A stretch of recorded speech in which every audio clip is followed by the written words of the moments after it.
Friends అందరికీ నమస్కారం. గవర్నర్‌కి ప్రమాదం, తీవ్ర కోపంలో హైకమాండ్ వివరాలు ఈ వీడియోలో తెలుసుకుందాం. వీడియో స్కిప్ చేయకుండా పూర్తిగా చూడండి. అప్పుడే నేను చెప్పే కంప్లీట్ ఇన్ఫర్మేషన్ అయితే మీకు అర్థమవుతుంది.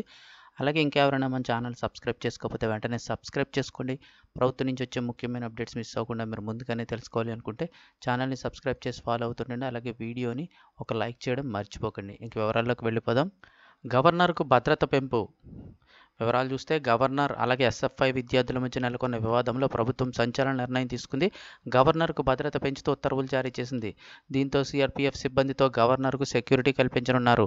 ఈ ఘటన కేరళలో జరిగింది. కాగా పినరాయి విజయన్ ప్రభుత్వం గవర్నర్ ఆరిఫ్ ఖాన్ మధ్య చాలా కాలంగా వివాదం నడుస్తోంది.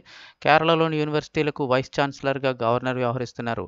కాగా కేరళ వర్సిటీల్లో సెనేట్లకు బీజేపీ, ఆర్ఎస్ఎస్ నామినీలను పెడుతున్నారని ప్రభుత్వం ఆరోపిస్తోంది. కేరళ యూనివర్సిటీల సెనెట్కు 4 విద్యార్థులను నామినేట్ చేయడంపై హైకోర్టు స్టే కూడా విధించింది.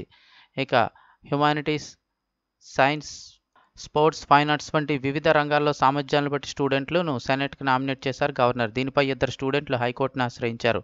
వారి ప్రతిభ ఆధారంగా యూనివర్సిటీ పిటిషనర్లను నామినేట్ చేసింది కానీ గవర్నర్ మాత్రం బీజేపీ, ఆర్ఎస్ఎస్కు చెందిన వారిని నామినేట్ చేశారని ఆరోపించారు. దీంతో సెనెట్ల నియామకంపై హైకోర్టు తాత్కాలికంగా స్టే అయితే విధించడం జరిగింది. అయితే రీసెంట్గా గవర్నర్ కాన్వాయ్ దగ్గర ఎస్ఎఫ్ఐ కార్యకర్తలు నిరసన తెలిపారు. ప్రభుత్వ నిర్ణయాలకు గవర్నర్ అడ్డుపల్ల వేస్తున్నారని ఆగ్రహం వ్యక్తం చేశారు. గవర్నర్ రోడ్డుపై వెళ్తుండగా కాన్వాయ్ దగ్గర నల్ల జెండాలు ఊపారు.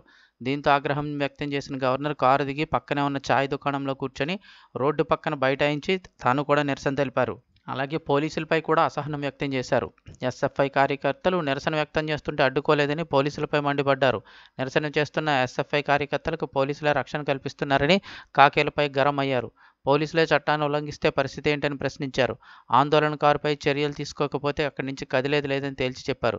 దాంతో అప్పటికే 13 మంది ఎస్ఎఫ్ఐ కార్యకర్తలపై కేసు నమోదు చేశామని పోలీసులైతే తెలిపారు. ఈ నేపథ్యంలో కేరళ ప్రభుత్వం సంచలన నిర్ణయం తీసుకుంది. గవర్నర్కు పటిష్ట భద్రత కల్పిస్తూ ఆదేశాలు జారీ చేసింది.